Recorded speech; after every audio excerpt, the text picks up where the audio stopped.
بسم اللہ الرحمن الرحیم۔ السلام علیکم عزیز طلباء و طالبات۔ میں اس وقت مخاطب ہوں جماعت ناہم کے طلباء و طالبات سے۔ گزشتہ ہم نے جو لیکچرز تھے اس میں ہم نے اردو زبان اور جو آپ کی کتاب ہے اس کے تعارف سے متعلق کچھ چیزیں سیکھی تھی۔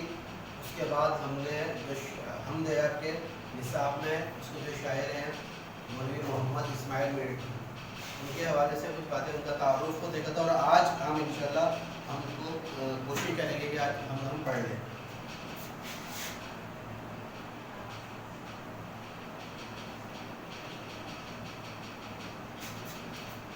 آپ بچپن سے ہم پڑھتے ہوئے آ رہے ہیں، مختلف جماعتوں میں آپ نے ہم پڑھی ہے۔ آپ کو معلوم ہے کہ حمد ایسی نظم کو کہا جاتا ہے جو جس نظم میں اللہ تعالیٰ کی تعریف و توصیف بیان کی جائے۔ مولوی محمد اسماعیل میرٹھی کی لکھی ہوئی یہ حمد آپ کے نصاب میں بھی شامل ہے۔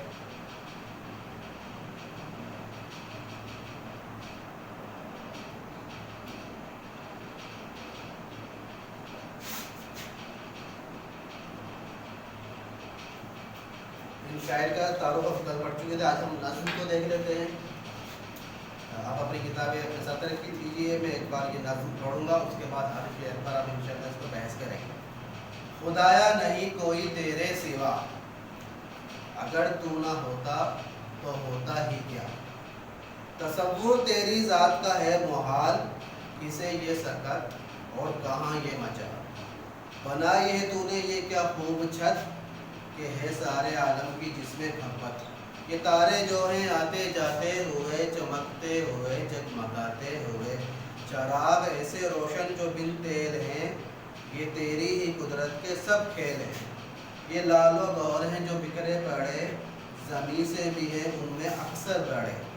یہ قائم ہے تیری ہی تقدیر سے، بندھے ہیں باہم سخت زنجیر سے۔ وہ زنجیر کیا ہے کشیش باہیمی، نہ اس میں خلل ہو نہ بیشی کمی۔ ہے ان سب کا آئین ایجاد ایک، ہنر ایک ہے اور استاد ایک۔ تو یہ حمد تھی، اس کے ہم پہلے شعر کو تھوڑا سا دیکھ لیتے ہیں۔ اس پوری حمد میں اللہ تعالیٰ کی تعریف و توصیف اور اس کے جو معجزات ہیں کائنات میں، جو تخلیقات ہیں اللہ تعالیٰ کی، ان کا ذکر کیا گیا۔ پہلا شعر ہے، خدایا نہیں کوئی تیرے سوا، اگر تو نہ ہوتا تو ہوتا ہی کیا۔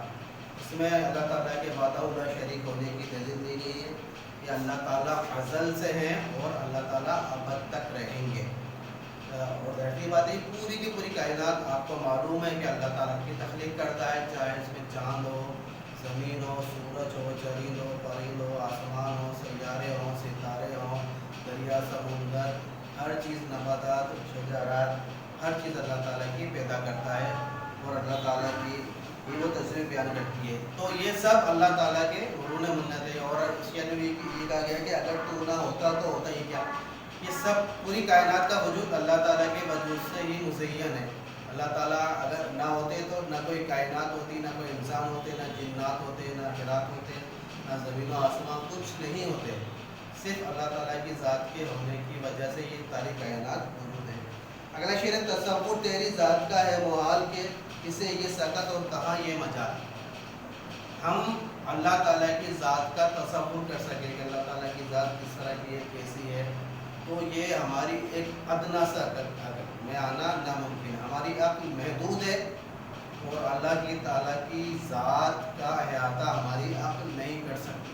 اور ہم کوشش بھی کریں اللہ تعالیٰ کی ذات کے کس کس پہلو کو ہم بروز لا سکتے ہیں، ہم سوچ سکتے ہیں، یہ ناممکن ہے۔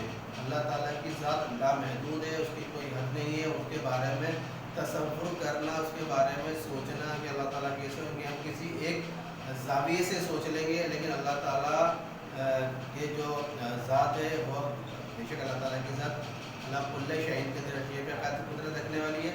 تو ہماری یہ مجال ہی نہیں ہے، نہ ہماری یہ ہمت ہے، ہماری سخت ہے کہ ہم اللہ تعالیٰ کی ذات کے تصور کر سکیں، سوچ سکیں اللہ تعالیٰ کی ذات کے بارے میں۔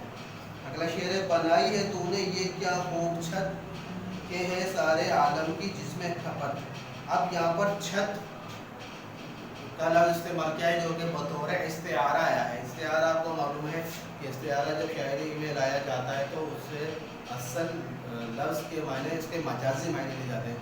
یہاں پر چھت سے مراد کوئی آپ کے گھر کی ایسی چھت نہیں ہے،